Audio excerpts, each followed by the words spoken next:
Hello, Hello. good morning, and welcome to Just SeaCurity Dialogue. Today, we are launching the inaugural phase of the Just SeaCurity Dialogue Practitioner stream. When we started Just SeaCurity Dialogue last year, we've had a lot of conversations with researchers sharing different perspectives on oceans governance, security issues, and justice-related issues as it relates to the African continent. And a lot of these reflections also acknowledges the complexities of oceans governance in general. However, the practitioner stream presents or provides an opportunity for us to hear from practitioners, because obviously it's one thing for researchers to research and make recommendations, but another thing for practitioners to share their perspectives on how the things that researchers are finding can actually be applied in practice, and again, the complexities of applying those things. And we have amazing practitioners to speak to us about this today. Our first speaker is a highly distinguished naval officer and helicopter pilot with a decorated career in maritime security, counter-piracy, and transnational crime suppression.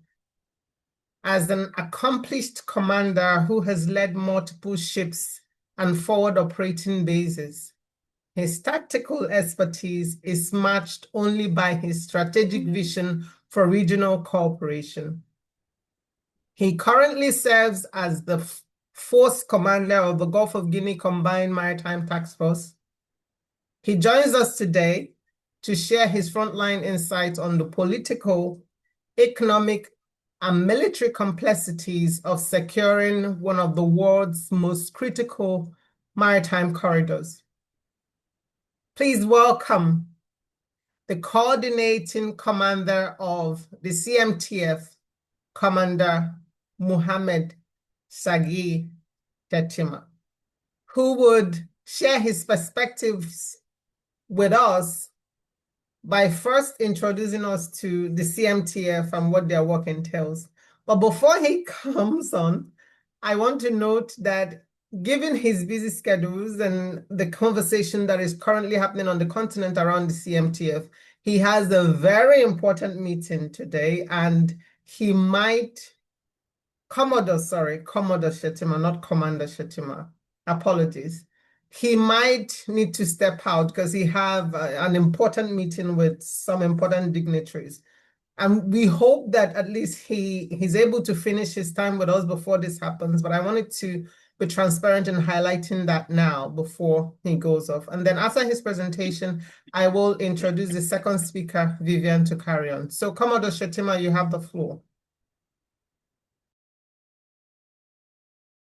All right. Good afternoon, good morning, and good evening. I believe we're virtual, so we're talking to people across different time zones. I'm Commodore Muhammad Shetima, the first commander of the Combined Maritime Task Force. Vivian and Dr. Sorry, I didn't tell you this, but it was coordinating commander before the force was flagged off on Monday by President Ahmed Tinubu of Nigeria on behalf of the 6 pioneer nations. The now designation is Force Commander. If you will just allow me once to tell them to suspend the work at the gates will help us converse.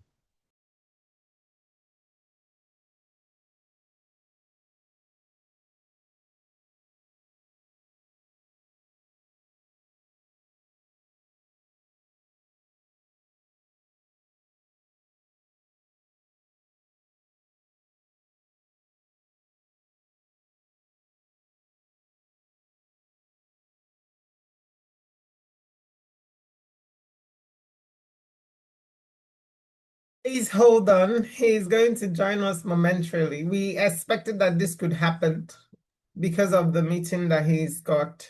No, I'm But back. Sorry. back with us. Thank I you. was telling Yes. So the Combined Maritime Task Force is um, a coalition of or an initiative of the African Union, which was endorsed by the AU Communique 1012 in 2021, calling on the regional member states to form a coalition to jointly combat maritime insecurity in the region and provide the Yaoundé architecture with some form of response capability.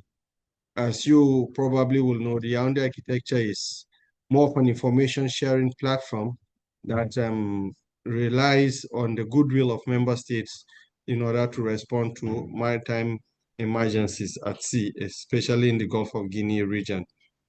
And after 10 years, it was observed that one of the major challenges undermining the effectiveness of the Yaoundé architecture was more or less the ability to respond promptly to emergencies.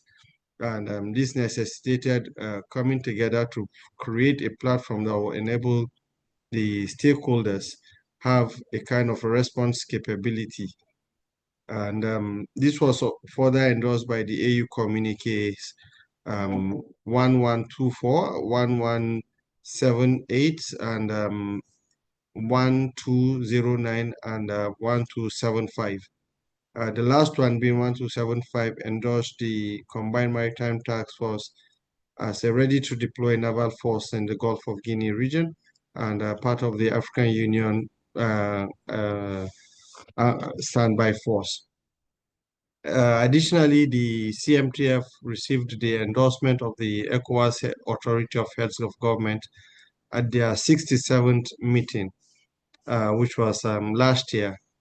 And based on that, the ECOWAS Chief of Defense Staffs now authorized the immediate operationalization of the Combined Maritime Task Force, noting that we will not have all the six, or rather all the countries ready for it. It was agreed upon that a volunteer pilot states ready to commence operation can come forward. And with the headquarters based in Nigeria, we were able to have 6 countries, namely Ghana, Gambia, Cote d'Ivoire, Liberia, Sierra Leone, and the Gambia. And the flag off was done on Monday, 1st of June, on the sidelines of the Nigerian Navy 70th anniversary. And that's why Dr. Ife probably called me coordinating commander. Before the flag off, it was coordinating commander. And after the flag off, which was conducted by His Excellency President Bola Ahmed Tinubu of Nigeria, the nomenclature of the commander becomes force commander because some assets have been allocated to the task force. Thanks to the Nigerian Navy, we have a helicopter, an OPV, a logistics ship, and a fast interceptor, along with the uh, along with the Nigerian Navy Falcon Eye system. So this enables us to conduct rapid and immediate operations in the Gulf of Guinea region.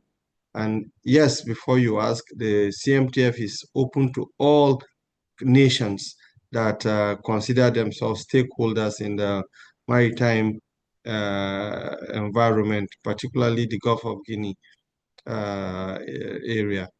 Interestingly, immediately after the flag off, 2 countries stepped forward to join the CMTF, namely Sao Tome and Principe and South Africa.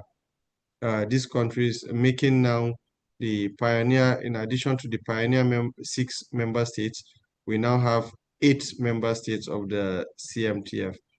But please, just to clear out some likely gray area, the CMTF, a CONOPS was prepared for the CMTF back in 2023, and this CONOPS was adopted by 12 countries. But you know, the bureaucratic processes in these countries, particularly in Africa, is a bit different. Some are fast, some are slow. So out of the the 12 countries, 6 are part of the pioneer member state that started, and the remaining 6, we hope with in due course of time, they will join. But however, we are already 8. That's about a little I have to tell you about the structure of the task force or the history of the task force. Now, about the task force and what it's expected to do.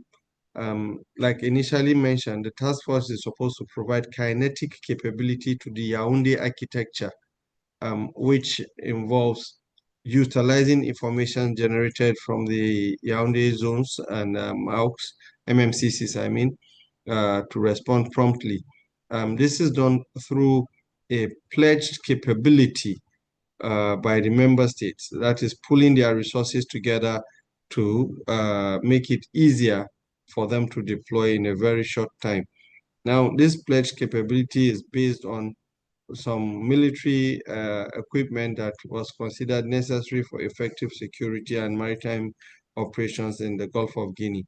So based on this shopping list, the force circulated to the member states, and some of them have made those pledges of what they will put forward and ready for deploy. Now, a lot of people have asked, does that mean that they will bring their ships, for instance, and keep in Nigeria, the force headquarters? No, the ships will not have to come to Nigeria. The ships will be in your respective countries. But now what changes is that the commander of the task force has a direct link with the commanding officer of a ship or a platform allocated under the pledge capability to the force. And the force commander is authorized to deploy those platforms at short notice. That way we are able to bypass all the bureaucratic bottlenecks needed to rapidly deploy a ship at sea. Then the second question is funding. The funding has remained one of the biggest challenges countries in the region have. And in order to plug that funding gap, we felt that, okay, we can work closely with the organized private sector, which are in most cases the victims of insecurity and the beneficiaries of security in the region. And going by what they invest in making sure that their vessels are safe while transiting through the Gulf of Guinea, a pinch of that will make a world of difference to the CMTF. For instance, if you have to take armed security on board each ship, you will have a minimum of 5 armed personnel. That's the least you can have. And and that is not by itself a guarantee that you will not be attacked. And if you have 10 ships, for instance, with each having 5 armed security, we're looking about 50 people or thereabout. This still does not give you 100% guarantee that, God forbid, the pirates decide to attack the ship, maybe out of ignorance or sometimes confident that they will be able to overcome the armed security.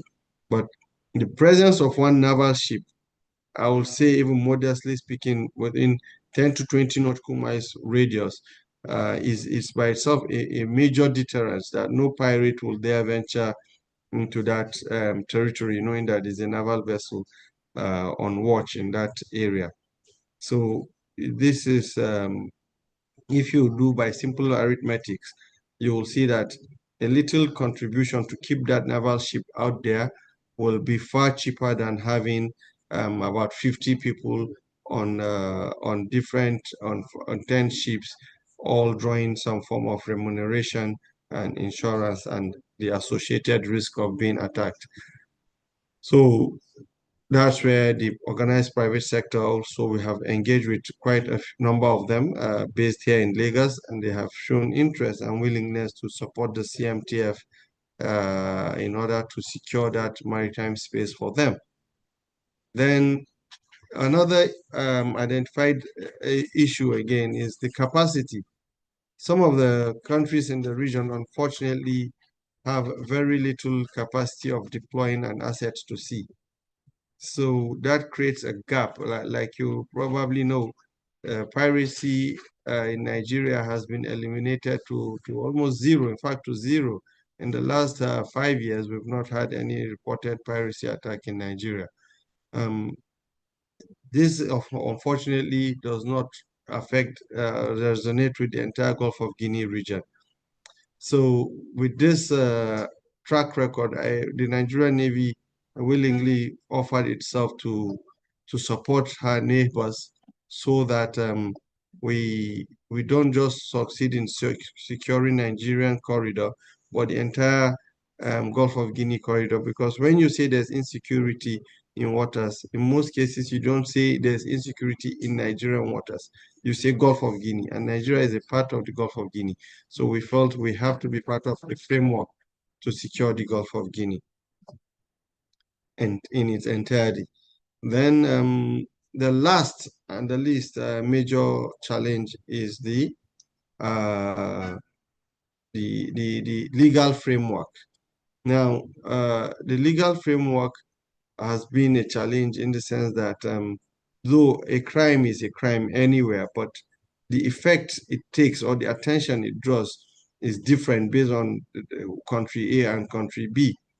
For instance, if you come to Nigeria and say IUU fishing, I don't think the Minister of Defense or the Chief of Naval Staff or even the President will pay that much attention to IUU fishing as a challenge. Not that we will not accept it as a challenge, but we don't see it as a challenge that requires huge government investment to counter. But if you say crude oil theft, you will definitely get the attention of all relevant authorities, because this is what we in Nigeria consider a major security challenge in the maritime space. Well, go to the neighboring Benin Republic. In Benin Republic, if you go and tell them about, for instance, crude oil theft, it's not really an issue to them because they are not an oil producing country and they don't have that crime prevalent in their own space. But if you talk of IUU fishing, I think you will definitely get their attention. And the same goes with Ghana and the likes of it. So now that does not mean that these offenses are legal, but it's just that it doesn't get the same attention. So what we do now is we want to make everyone understand that every offense is an offense and deserves equal attention. And because we're a task force, we don't have the luxury of selecting which offense is important and which one is not. This is only the privilege of member states that select which offense is important and which one does not deserve their attention. So, but we as a task force, we will be able to come hard on any offense, small or big. And we are doing that on behalf of all the agreed member states. And to add icing on our cake is the SPOMO laws, which the Nigerian government enacted recently, enables Nigerian courts to prosecute maritime offenders, unlike what we have in the past, or even still in some countries in the region. So you see, with the legal framework being addressed through the participation of the member states, because beyond having the organized private sector, the military, we also have the government ambassadorial sector, we named the mission support component for the combined maritime task force. The mission support component will hold the the government ambassadors and the organized private sector in one room, and on the other side of that table, in the same room, you have the military. So the three key players now are in the same room talking about effective implementation of maritime security in the entire region. So this is the little I will say about the CMTF. Now, what do we do when it comes to maritime security in the entire Gulf of Guinea? Based on the resources now available to us, which includes earlier mentioned an OPV, which has about 30 days endurance, a logistics ship which has about 40 days endurance, and a fast interceptor with 14 days endurance, including a helicopter. I think much can be done by ensuring that the naval presence is kept at sea, which is the major deterrent. No matter what anybody tells you, if you don't have that platform at sea, your ability to respond is always reduced. And we are also working closely right now as a multinational, multidimensional, multi-agency task force to have on board the drug law enforcement agencies, to have on board the fishery agencies, to have on board the anti-human trafficking in human agencies, part of the CMTF. This is because we in the military, despite our best efforts, lack some of the basic knowledge in evidence collecting, and this has become one of the exit strategies that the criminals adopt to evade legal finish. When we arrest them, they know we arrest them, and sometimes we muddle up the evidence, or we don't even know the right places to search for.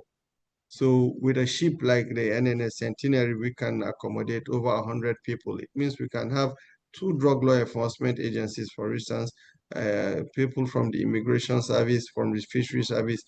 Those guys need to be out there at sea, but don't have the capacity to be at sea.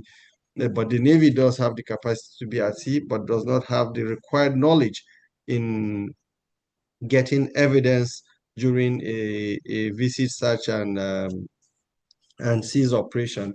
Neither do we have the needed knowledge to really know the nitty-gritties of where drugs can be concealed.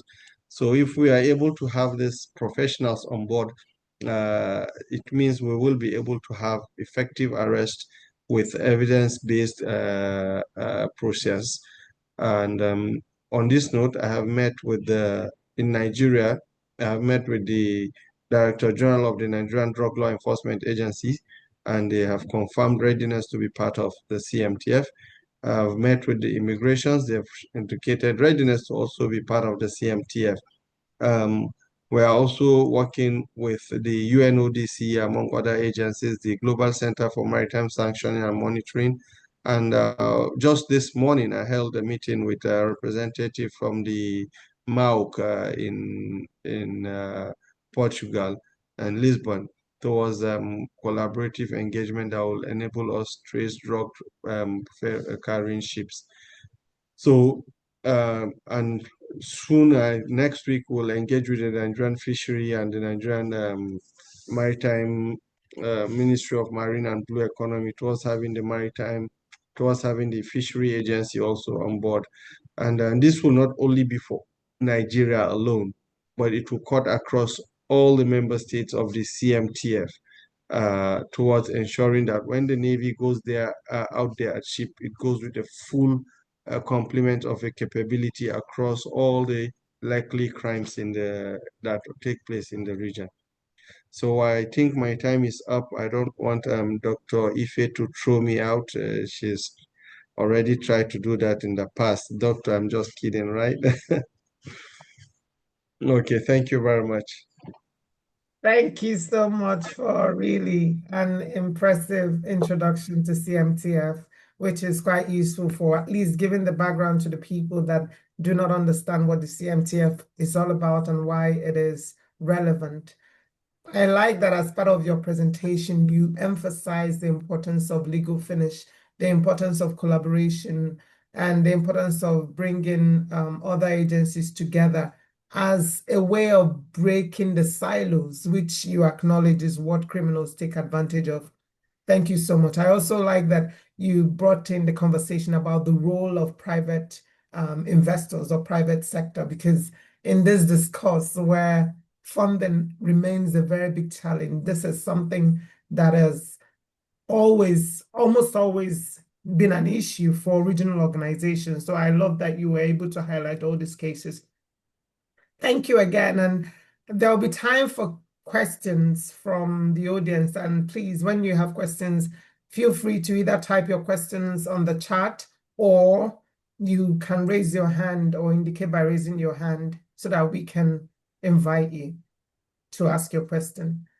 Now that we have heard from the first commander of the CMTF, we are now going to hear from another person about an issue that is equally very important, of course, which you cannot address without having the structure such as CMTF to enforce security at sea.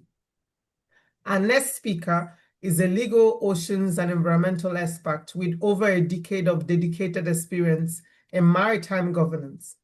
She specializes in fisheries monitoring, control, and surveillance, leading critical regional efforts to combat illegal, unreported, and unregulated fishing.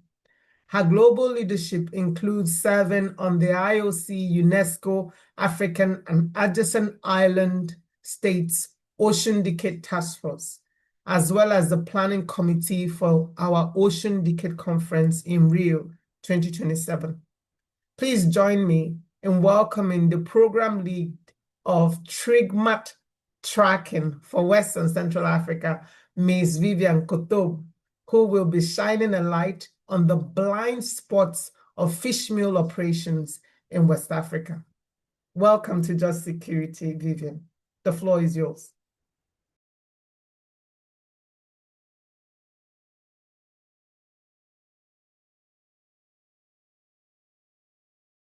Okay. Hi, everyone. Hi. Thank you, Dr. Ife, for the opportunity to show our work and especially what we've been doing for the past few years or a decade in West Africa, especially talking about one of the threats that is going against fisheries, and also talking a little bit about what Commander Shetima just said. Every infraction in the Gulf of Guinea, every offense is an offense, no matter how small or how big it is. So we're not overdue. I work, as Dr. Ife said, I work for an organization called TMT, Trigma Tracking. It's a Norwegian organization, and we specialize mostly in intelligence gathering, expertise, capacity building, multi-stakeholder coordination and collaboration, essentially to combat illegal, unreported, and unregulated fishing, called also IUU fishing. So we've been doing this for many years now, and our area of intervention includes almost all coastal countries in West Central Africa and even in the Southern and Eastern Africa. So one question that I wanted us to think about, and we are going to try to respond to during this presentation, is why are fisheries resources depleting in West Africa? But before being able to understand that, we need to understand that it's not only IUU fishing that is helping depleting the resources in West Africa. There's one more scourge that has been rampant for a few years now that TMT has been investigating, is the fishmeal industry. But before jumping into that, let's try to understand a little bit what fisheries represent for West Africa countries. So the West Africa coastline is pretty big, 7,000 kilometers, and it covers especially the Canary Current and Guinea Current systems. Fisheries and aquaculture provide employment for more than 9 million people across only the COAS region, and millions depend indirectly to the sector through processing, trade, transport, and related services. Also, fish is crucial for food security. On average, people consume 14 kg of fish per year in the region, and mostly all the catches in Africa. West Africa is responsible of 32% of all the total catches. Artisanal and small-scale fisheries and the pine coastal livelihood and local fish supply. And some people play a major role in that sector is mostly women, and their role mostly is more prominent when it comes to post-harvest processing and trade. So now let's talk about the problem. Why are resources depleting in West Africa? Like I was saying, there are many reasons. Number one is because the stocks are fully exploited. Some are overexploited. There is overfishing and overcapacity. IUU fishing also has been very helping to contributing largely to the depletion of the resources because not long ago, a study proved that almost 2 billion of USD comes from the region loses approximately 2 billion USD per year due to IUU fishing. There's also a lack of capacity and limited resources by all the countries, coastal countries that are facing those issues.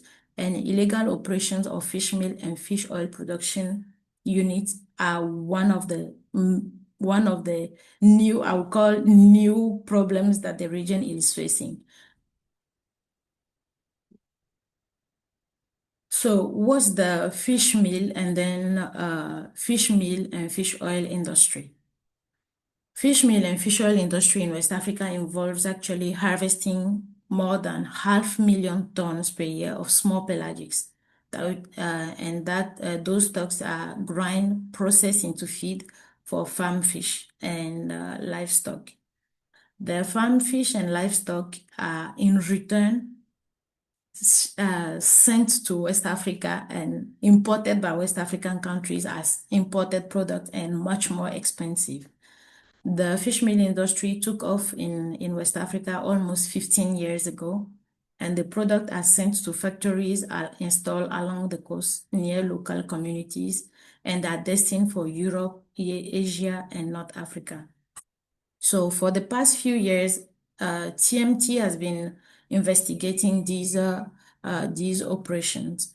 And before getting into how we investigate that, there is also very important for you to understand that over the few years, the 15 years of that industry existing in the region, there has been almost 50 fish meal plants that are lining the West Africa coast.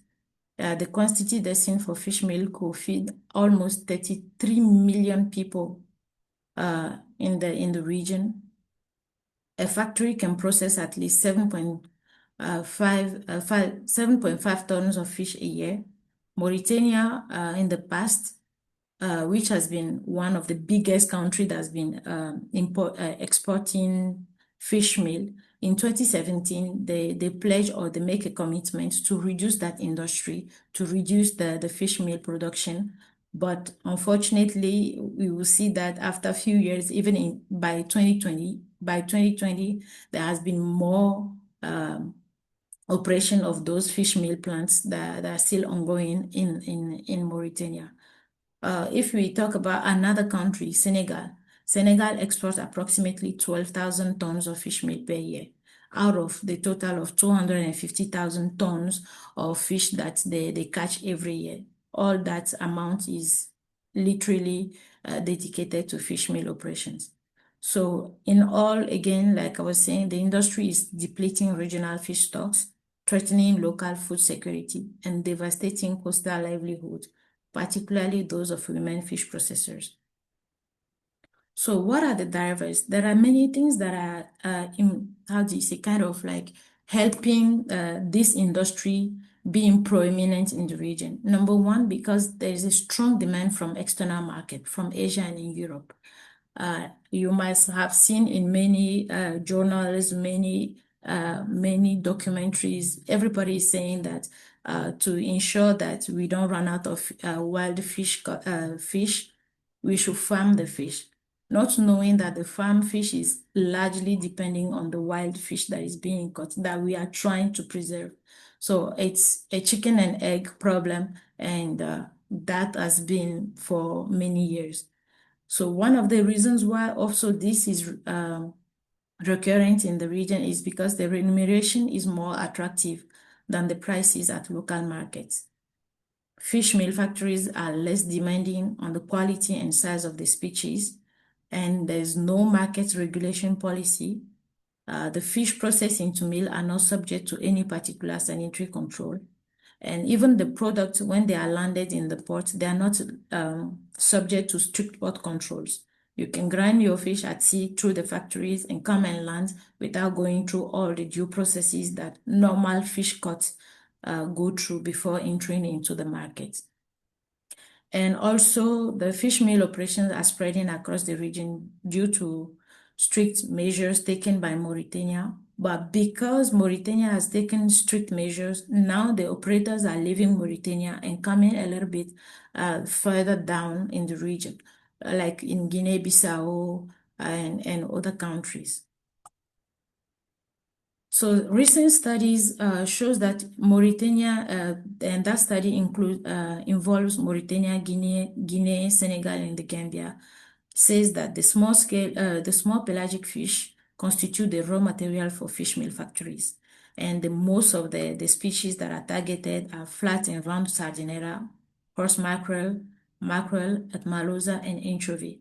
And funny enough, those are the species that we in West Africa, we consume a lot. I live in Senegal, and I can tell you that those are the things that we used to put in our chip a few years ago. Now we barely see those fish to include into our chip, the local national dish from Senegal.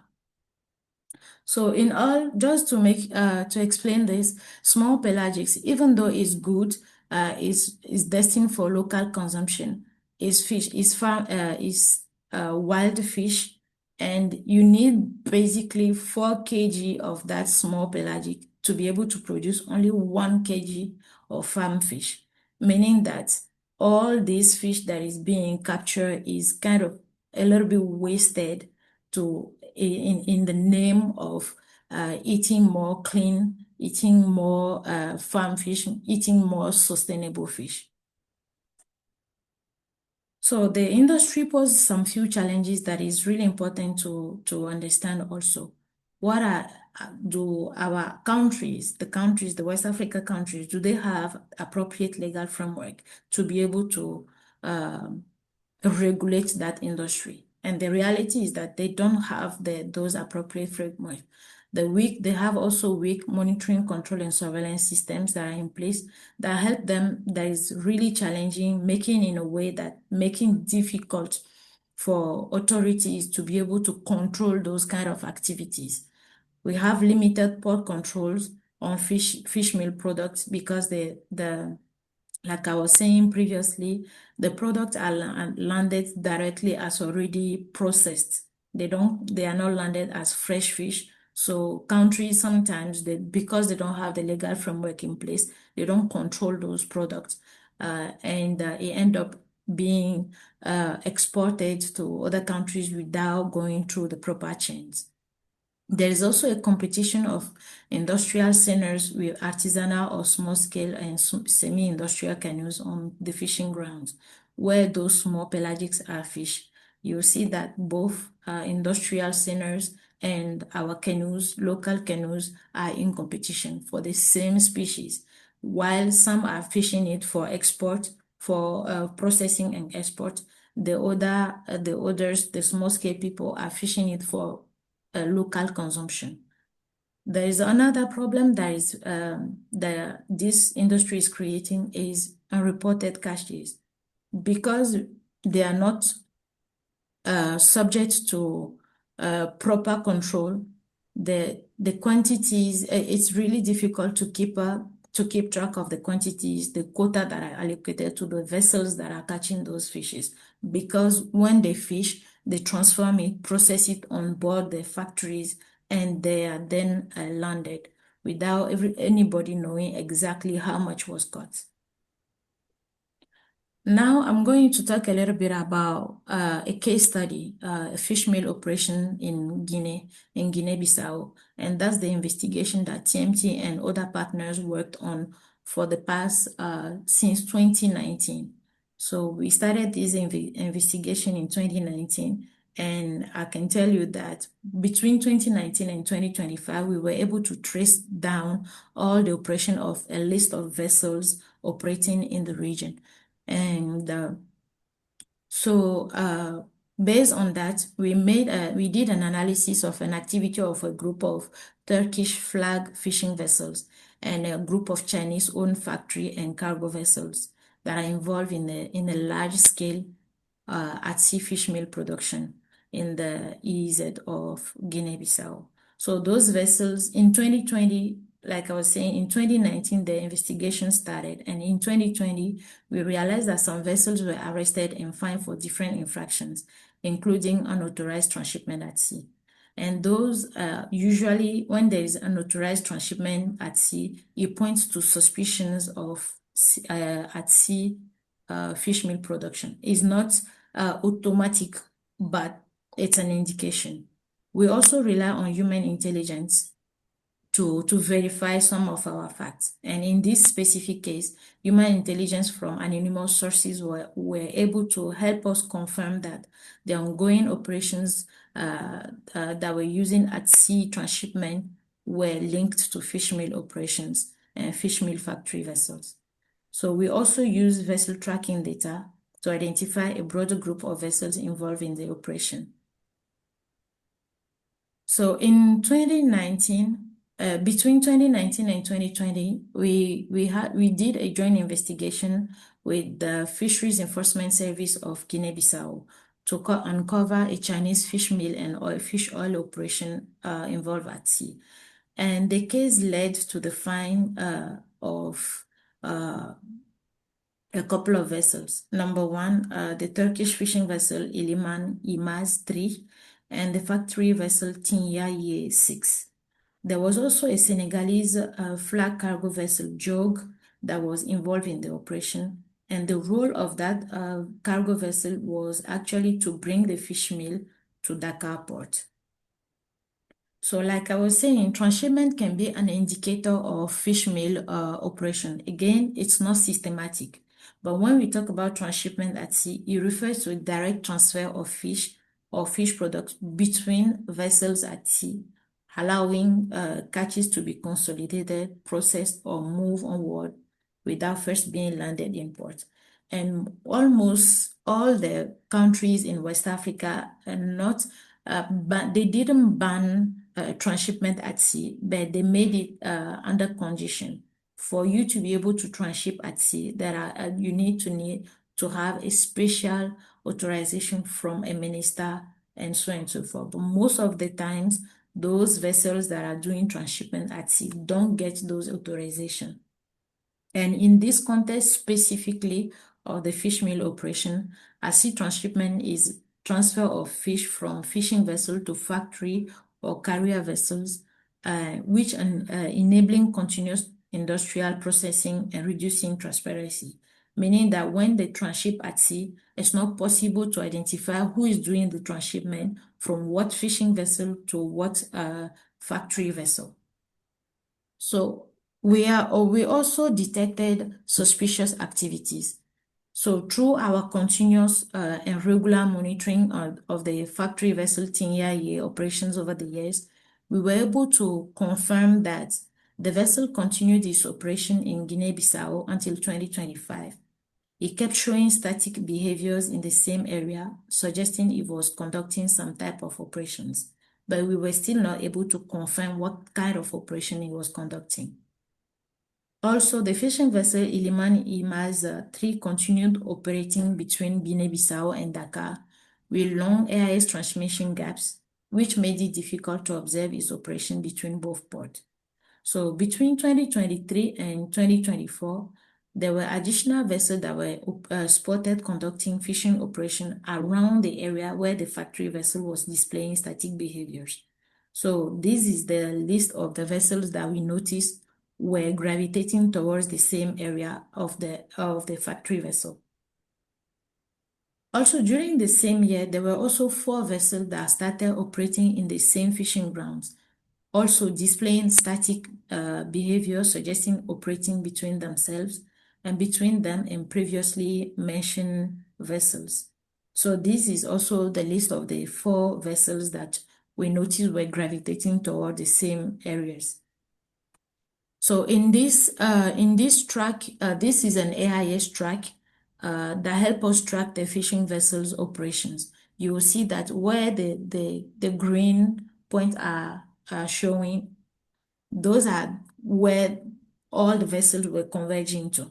They were converging is either they are displaying static behaviors or either they connect with a factory vessel. They gravitate towards the factory vessel. And you can see through some indication that they are either doing transshipment or they are getting very close to each other. So also in terms of suspicion activity, based on the 4 vessels that I just mentioned, we were also able to confirm that there are some additional vessels that were not visible on AIS, but they were part of regular, but you could see them regularly or on occasional basis. So we had to recourse to human intelligence in 2025 to reveal that the Yuanzing 17, that was a cargo vessel registered in Gabon, operates as a fishmeal factory.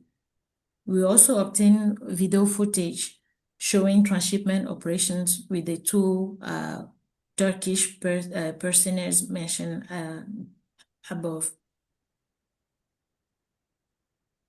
So after that, we also continued the case, and then we realized that the 2 vessels, the 2 personnel Turkish vessels that I mentioned earlier on, were also working with 2 Gabon flag vessels that arrived in the region and started showing movement patterns on AIS and consistent with participating in at-sea fish meal processing. Initially, it was very difficult to confirm the identity of those 2 vessels, but we used also human intelligence that was able to help us confirm that one of the vessels at least is a fish meal processing vessel. Also, we use, sometimes when it's difficult for us to confirm the vessel identity or the type of vessel, we use satellite imageries. And like I was saying, the investigation lasted between 2019 and 2025. So we use satellite imageries that were obtained in May 2025 to provide insight in the type of operation of some of those vessels. And both vessels were, even though they were owned by Chinese companies, we still had to confirm if they had the authorization from Gabon to conduct those operations. As you see on the picture on the right, these are satellite imageries that are coming from one of our partners called Skylight. And they also get those images from another service provider called Vandal. So obtaining those images help us confirm that those 2 vessels, actually, one of them is a fish meal processing vessel, and the second one is a cargo vessel that was engaged in transport of products from the first vessel. So this is consistent usually with the operating mode of the previous vessel, the Turkish one that we initially identified in 2019 and 2020 that was conducting the same operations. So in addition to that, there was also another vessel, the Hangfeng 88, that was registered to Sierra Leone, that was transmitting on AIS as a cargo vessel. In December, we had a picture taken in port that suggests that the vessel was the correct type that we had initially identified. In 2025, an analysis of its behavior coupled with satellite imagery confirmed that the vessel was involved in transshipment and actually transshipping the products from factory vessels and taking it to port. The image confirmed that the Hengfeng 88 had taken on the role of the Senegal flag vessel Jog. So on top of all those, there was also another vessel that we were not quite able to identify, and we didn't know what type of vessel it is. And the vessel was involved in the operation and was coming to the port in Dakar. So what we did was that we contacted the Senegal authorities and encouraged them to check port records to ensure that this vessel, the Singwon Yung, coming to their port was authorized to come and discharge in the airport. And based on additional information, we were able to confirm actually that the vessel from Guinea-Bissau transmitted a false identity on AIS.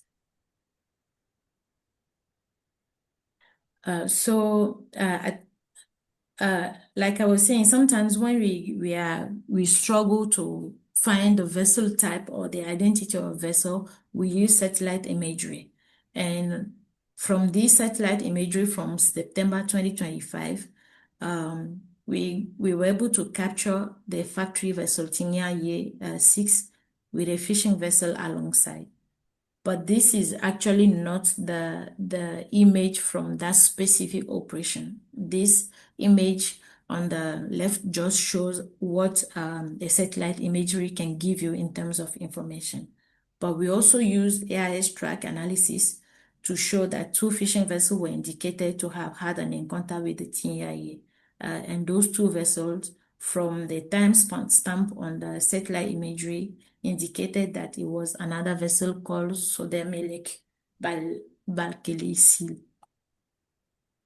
So after doing all the reconciliation of all these informations, we made some recommendations to the countries. Again, like we said, we are not an advocacy organization.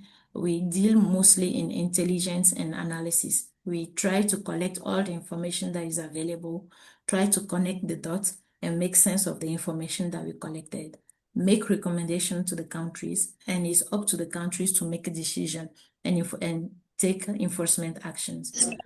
So we ask actually some of the countries that were involved in all these operations to clarify the legal framework and requirements under which transshipment at sea and processing at sea of small pelagics is permitted.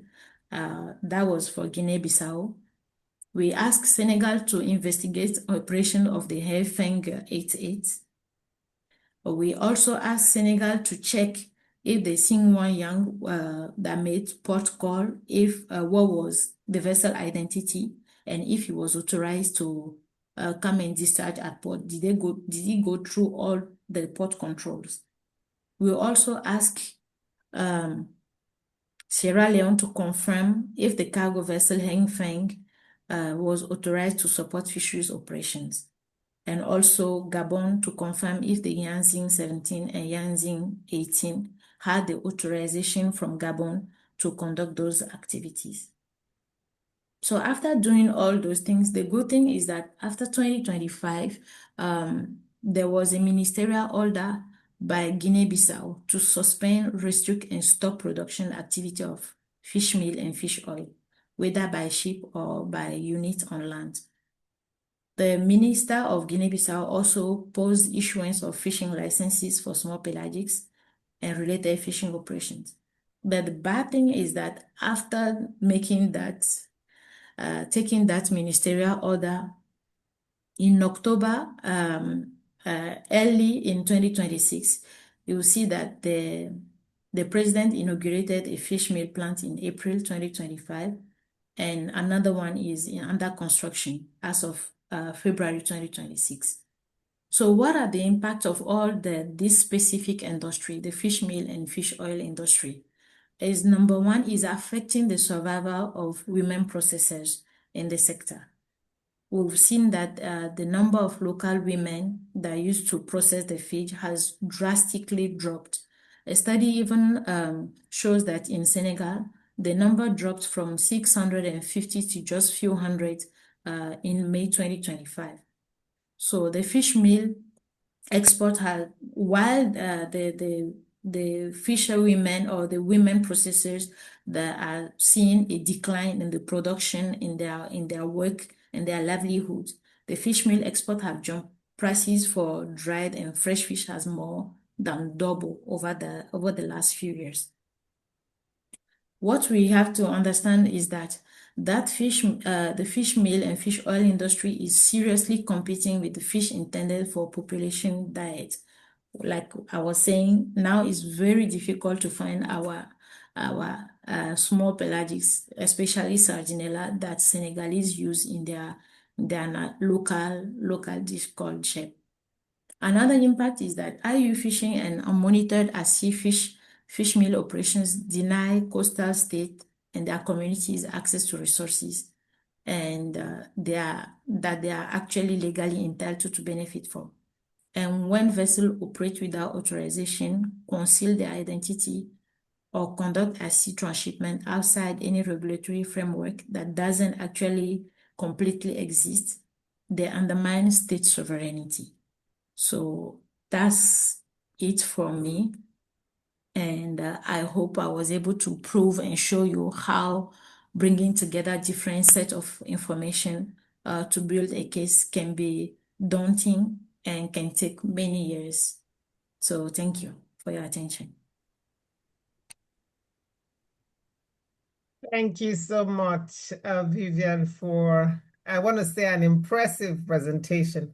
But I mean, to be honest, for a depressing presentation, because it seems like the more you look, the less you see. And your presentation was really apt in highlighting the connection between what Commodore Shetima talked about around the enforcement and then actually what is happening at sea. The whole point about the legal finish, it highlights the need for that continuation, that collaboration, because a lot of the things we talked about, especially the technology, the satellite, your ability to even identify the AIS are things that countries in the region unfortunately have limitations on. And so it means there's an importance of collaboration from within and from without. So thank you so much for really an impressive presentation. As much as I want to say that is depressing, is also an eye-opener for us to understand more broadly that beyond the noise about illegal fishing, there's also something that is in the background, often sold as a solution to sustainability, when in fact it is unfortunately contributing to the depleting of the limited fish stock in Western Central Africa. We have some questions.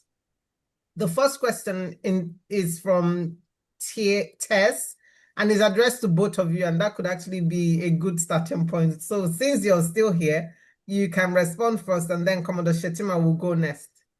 The first question from Tess is, what are the biggest gaps or needs in terms of implementation and enforcing inshore exclusion zones in West Africa?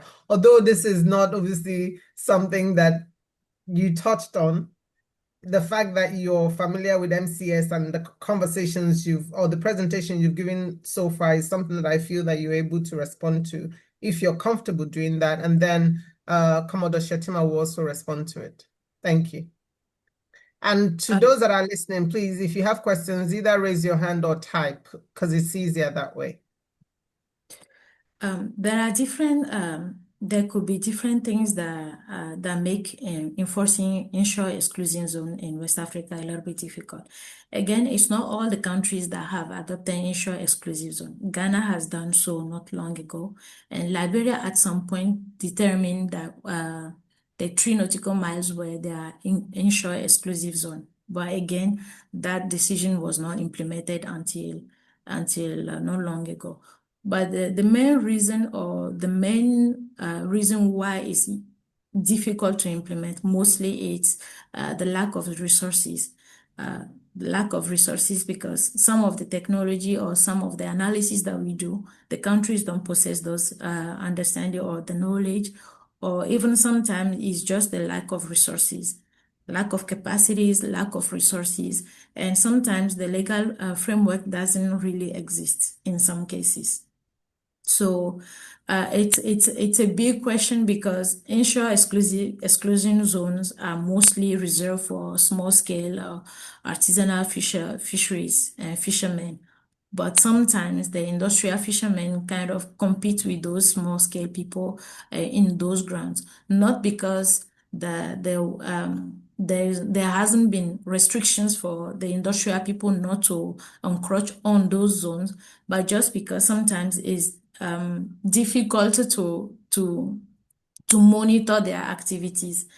Some of the countries do have what we call the vessel monitoring system, VMS, and they are able to monitor those vessels and ensure that those industrial vessels don't cross the line and get into those inshore exclusive zones, but the IEZs. But again, there's a difference between being able to see that the vessel is entering into that zone and being able to take an enforcement action to arrest the vessel.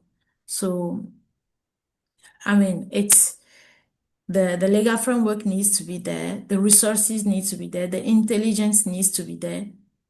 And then the last part is mostly the capacity of the country to implement those enforcement actions. You can see, but if you don't have the naval assets to go and arrest the vessel, or even if you are waiting for the vessel to come back to port before arresting it, you still need to build the case. You still need to put together the evidence to be able to prosecute that industrial vessel. And again, it brings back the question of capacities, the question of the countries being able to properly prosecute, properly gather the evidence to build a case against those operators. So I hope I was able to bring a little bit of clarity to the situation. Absolutely, you were able to do that. You highlighted the complexities and obviously acknowledged that this would vary by countries. And I like that your response actually brings in again the conversation or the presentation we've heard about the CMTF, because you can see if you're not able to interdict, of which the CMTF, if it works, would aim to bridge that gap. So we have seen, and then the asset that are available is able to be used to interdict, to actually go and verify what has been seen by the satellite. So thank you so much. I don't know if you're still online, Commodore Shetima, and you're able to respond to the question before we go to the other questions that we have, because we currently have 3 hands here. Are you still online?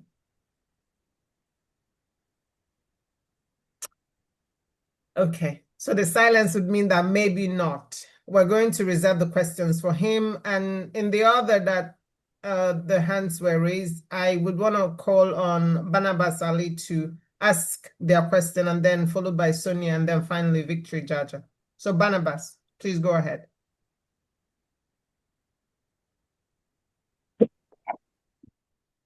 Hi, everyone. Thanks for the opportunity to contribute.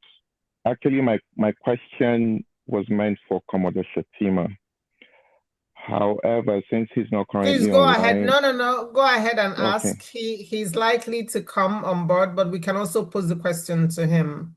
Yeah, so go ahead. All right. So before I drop my question for Commodore Shetima, I would like to commend Ms. Vivian for her presentation.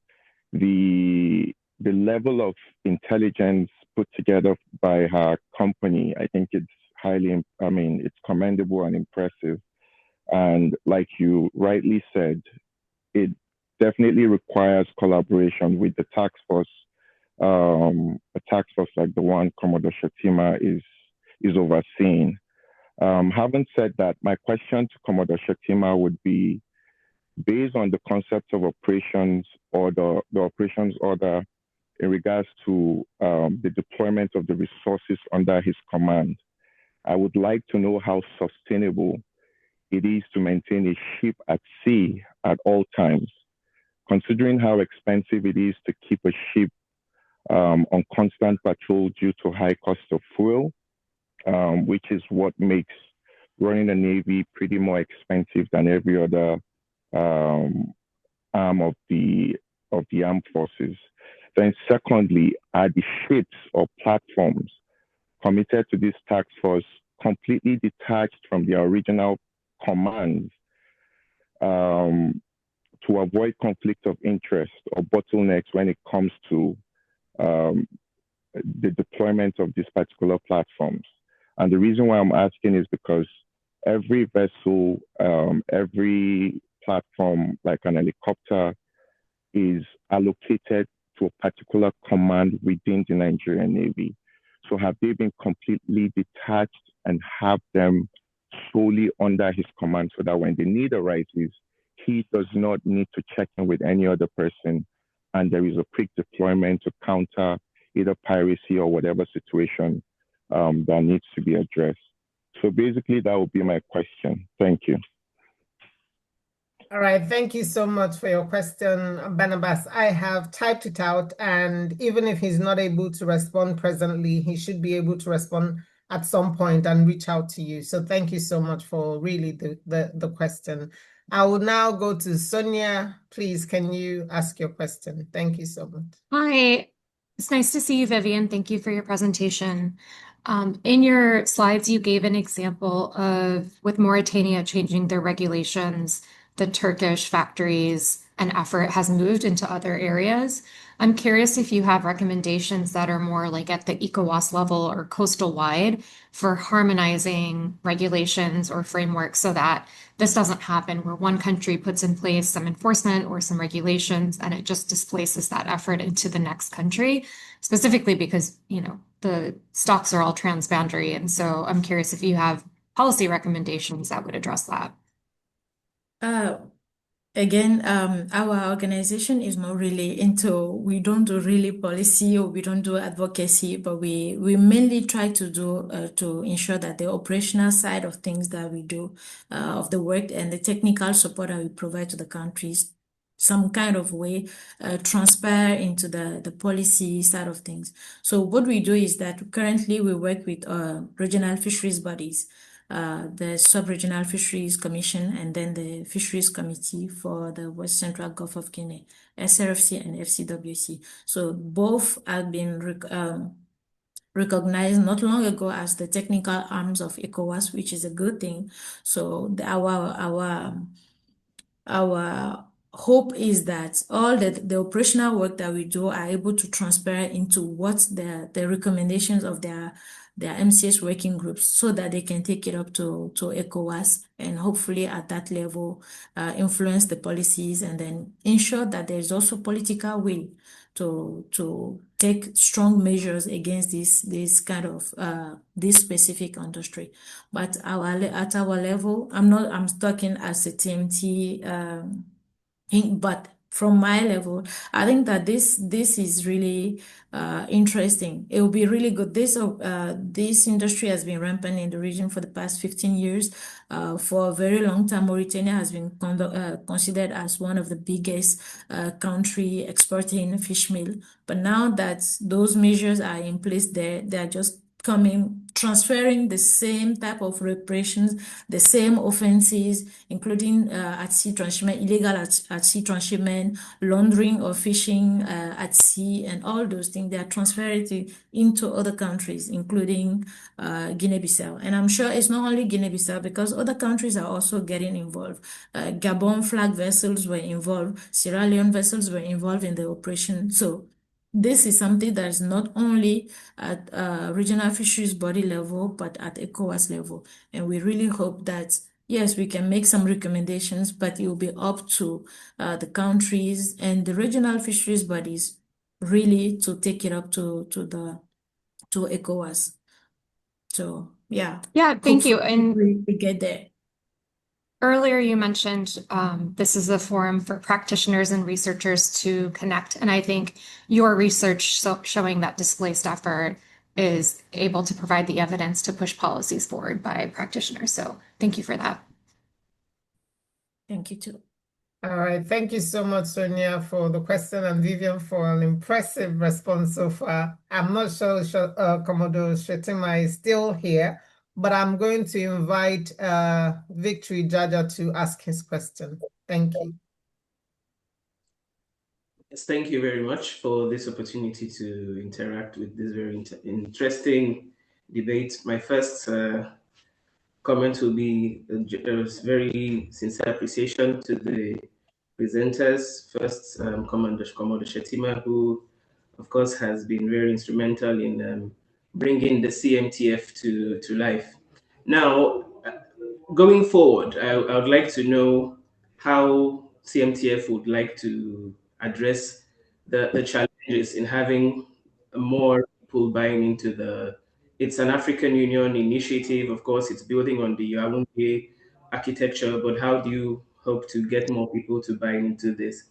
Do you envisage doing activities like confidence building activities, including simulations and drills, at least to give the sense that this is a collective effort? Just like the question that was raised by Barnabas, how are you going to ensure that maritime assets are available for the task force?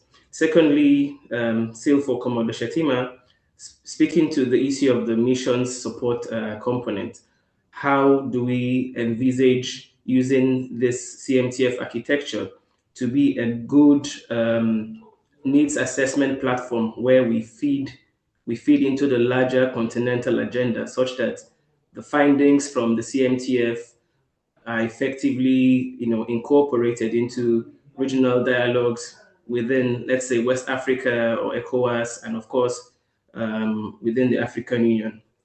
Those will be for Commodore Shetima. Then my question to the last presenter, Vivian, thank you very much for that very enlightening presentation. Is it possible for us to share your slides? If you could share the slides with us. And more importantly, you mentioned that your platform is only engaging, it's only gathering information, you're not an advocacy. I would like to ask what's stopping you from providing this information on an advocacy or advisory basis. You mentioned you work with regional fishing platforms or regional fishing bodies.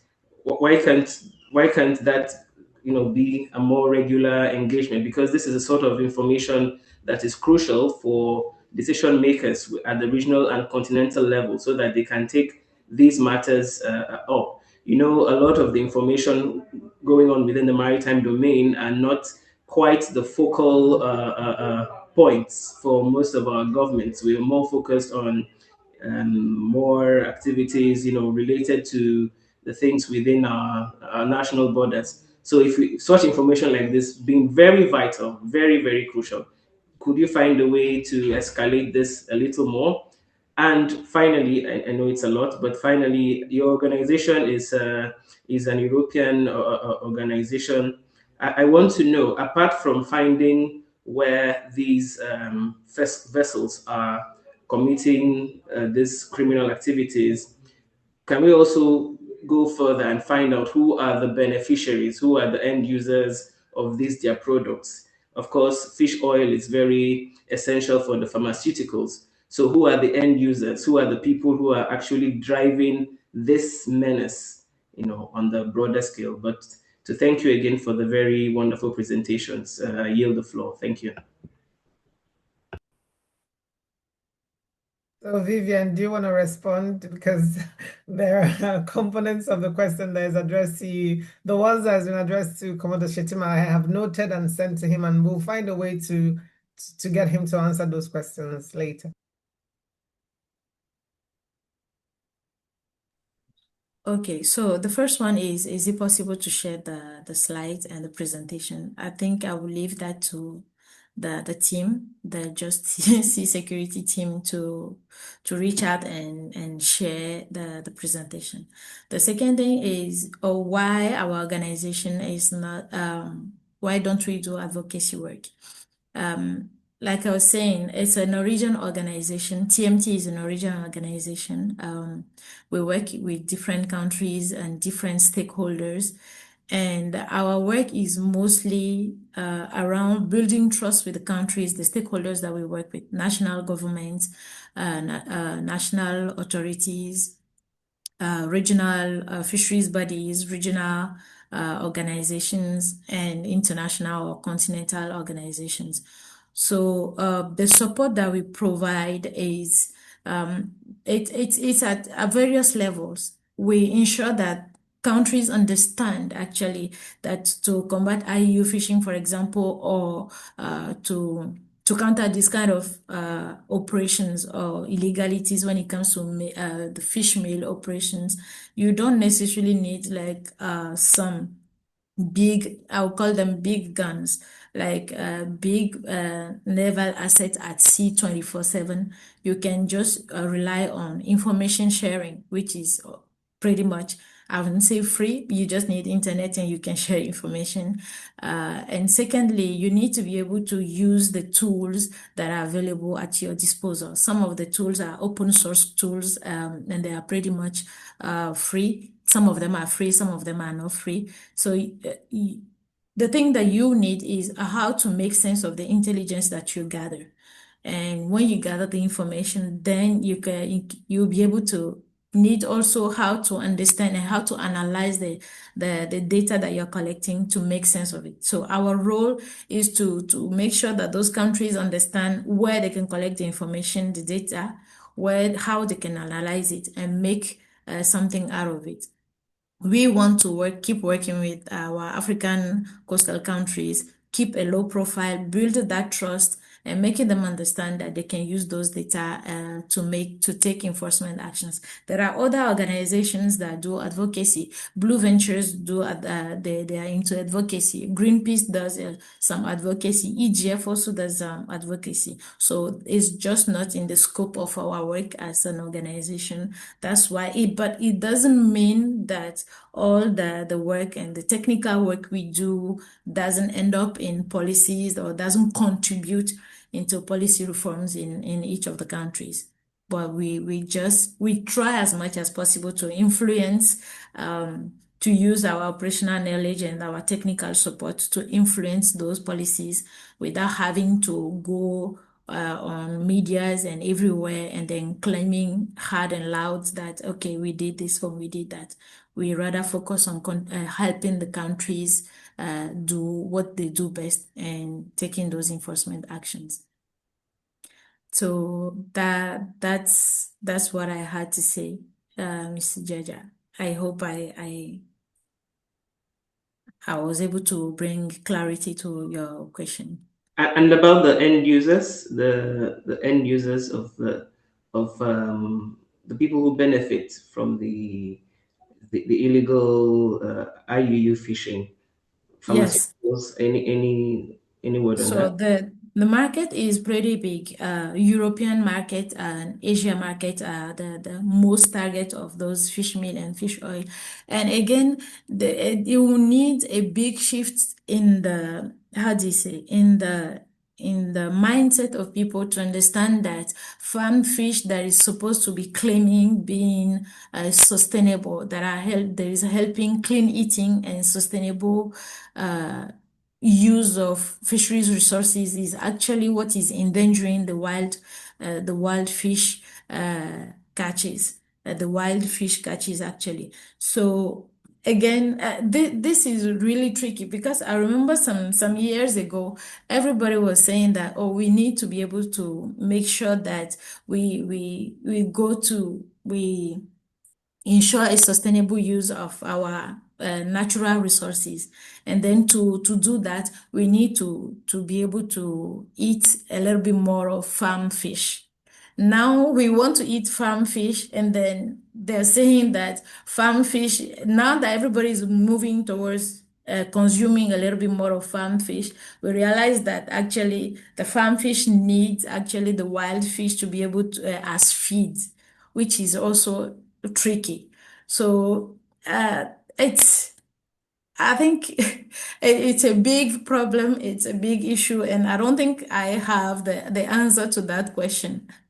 I don't think that I have the answer to that question because when it comes to the technical side of things, we are all working towards conservation, sustainability, and ensuring that the resources are managed and then used the way it's supposed to be used. What I might recommend to the countries is to be able to ensure that they tighten a little bit their legal frameworks, because if they try to regulate that industry, to regulate to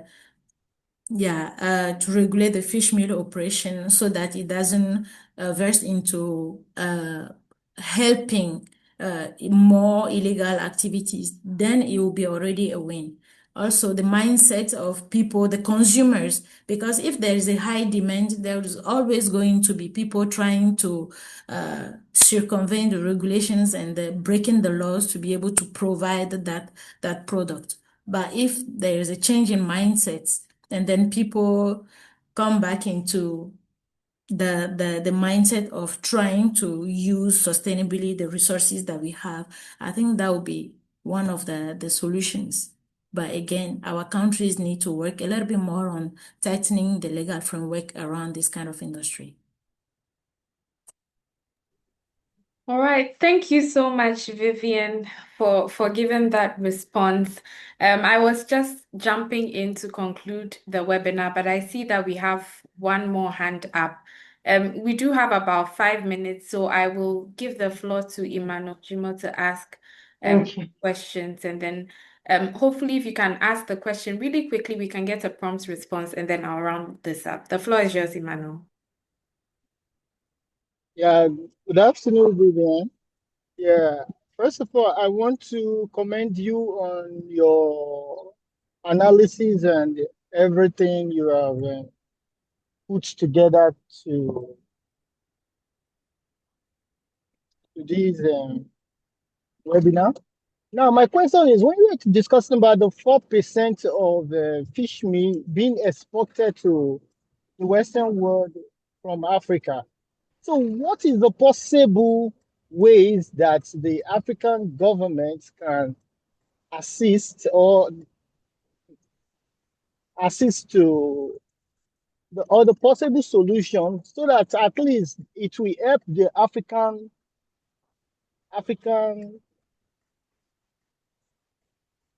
hello? Yeah, we can Yeah. hear you. Okay, so it can help reduce the only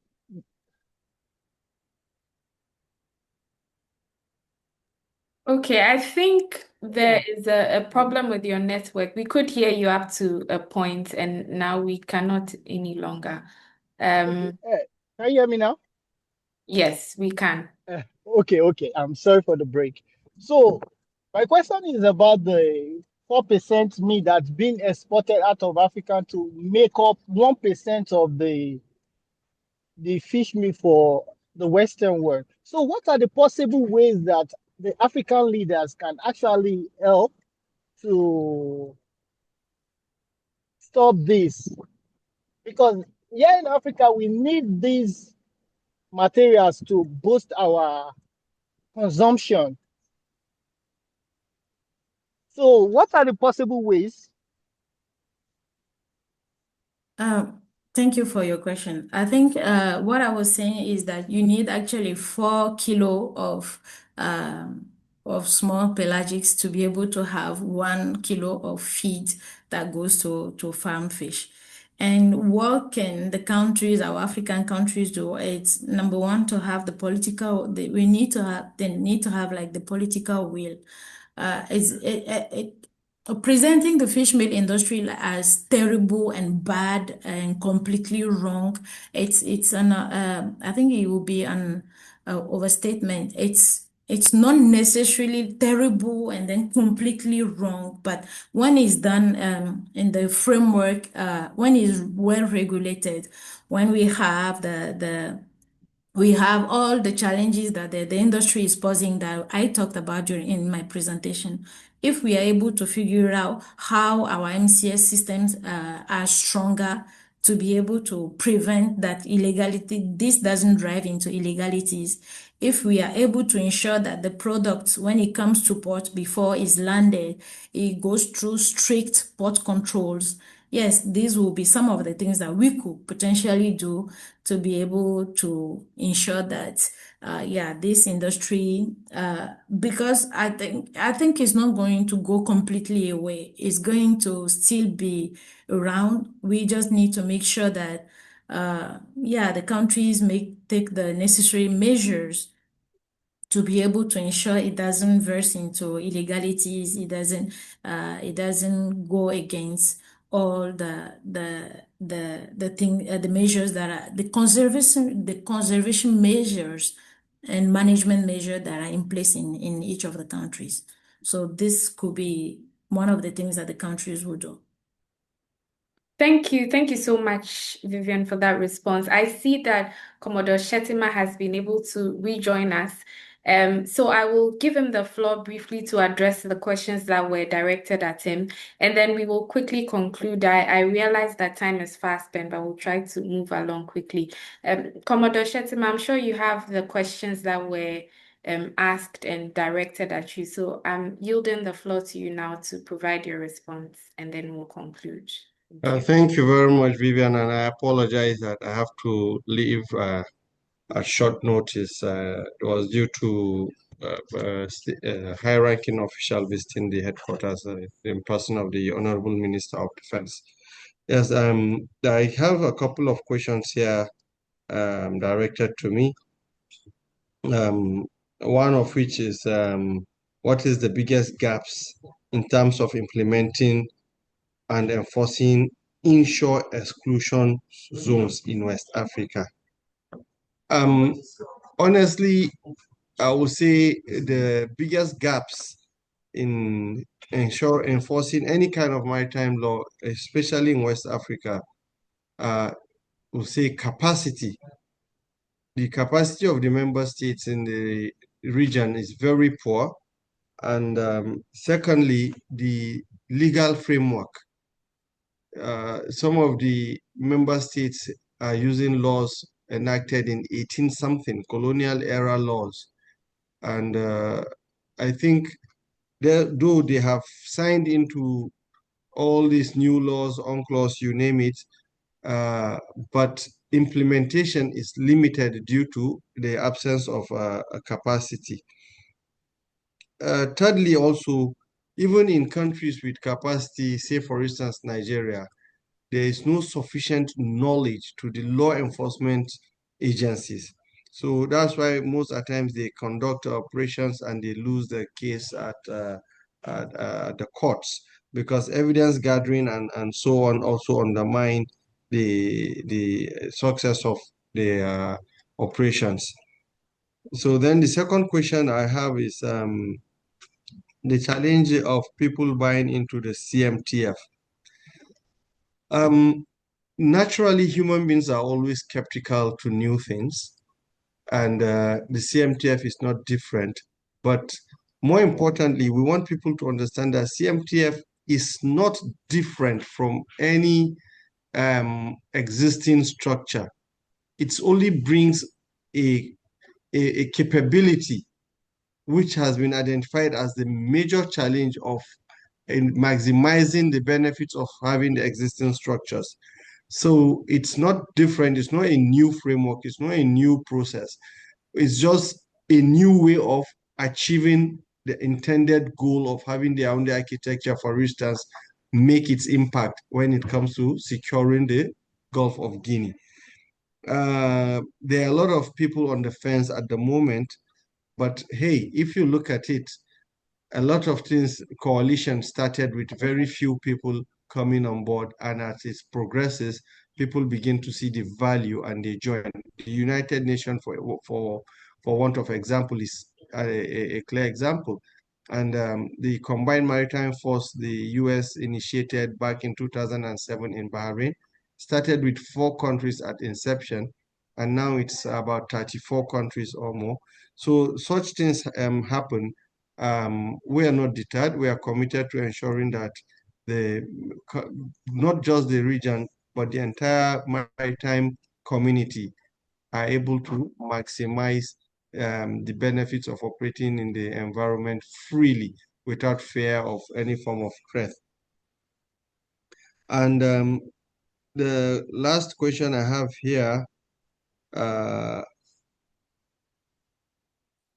sorry, I'm trying to, is at all times giving requires presence at sea. Are the CMTF vessels committed to CMTF removed from their state command to avoid conflict?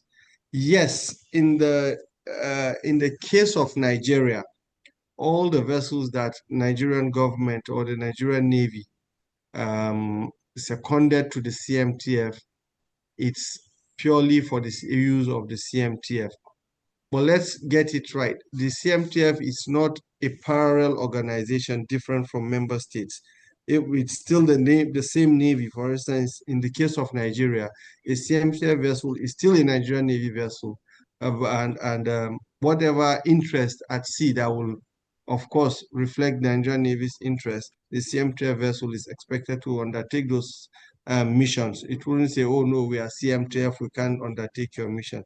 And the same way, it will apply to any member state.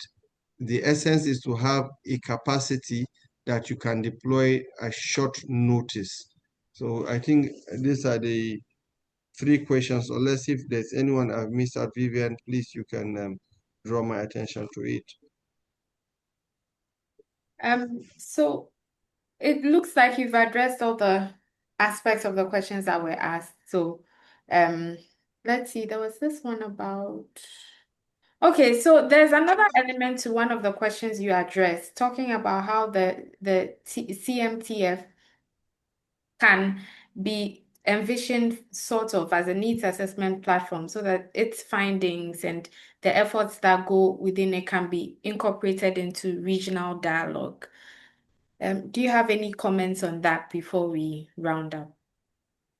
Yes, in fact, just this afternoon, this morning, I held meeting with a Commodore from the Portuguese Navy, and we're going to have a relationship with the MAUC in Lisboa, the Maritime Offenses Analysis Center.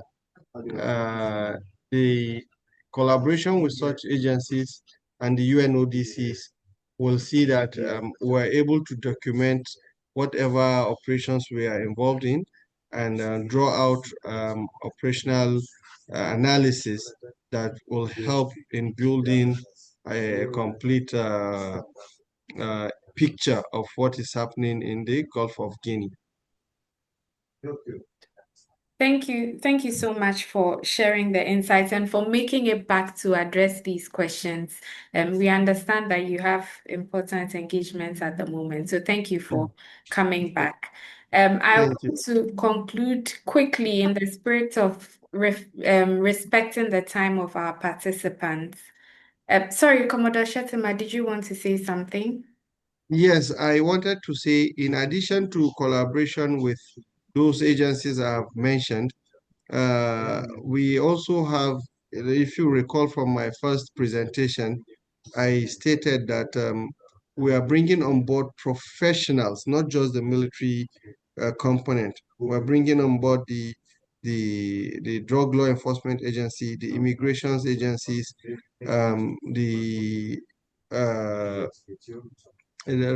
all relevant key players, the anti-fishery, IUU fishing agencies, or the fishery agencies.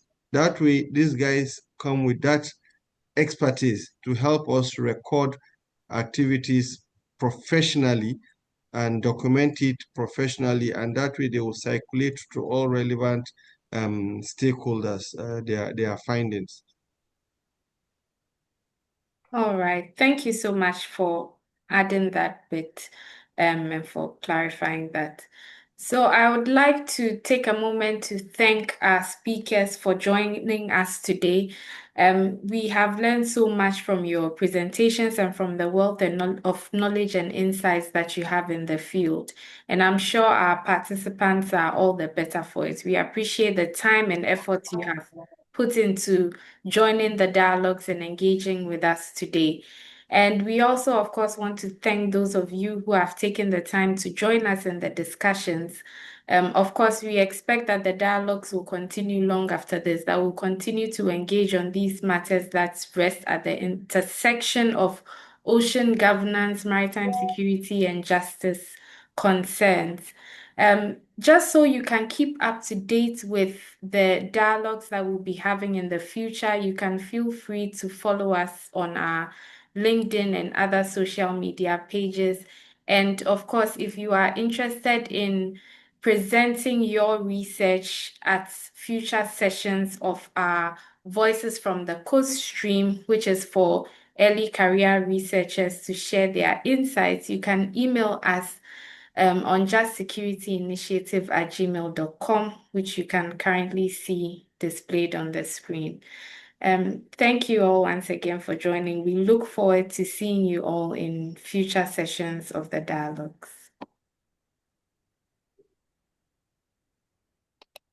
Thank you. Thank you very much. Thank you, everybody. Thank you very much. Bye. And sorry I didn't have a PowerPoint. I'll try and get one next time. You made very powerful points, sir. Very powerful. Yes, exactly. Victory. Thank you. Thank you so much.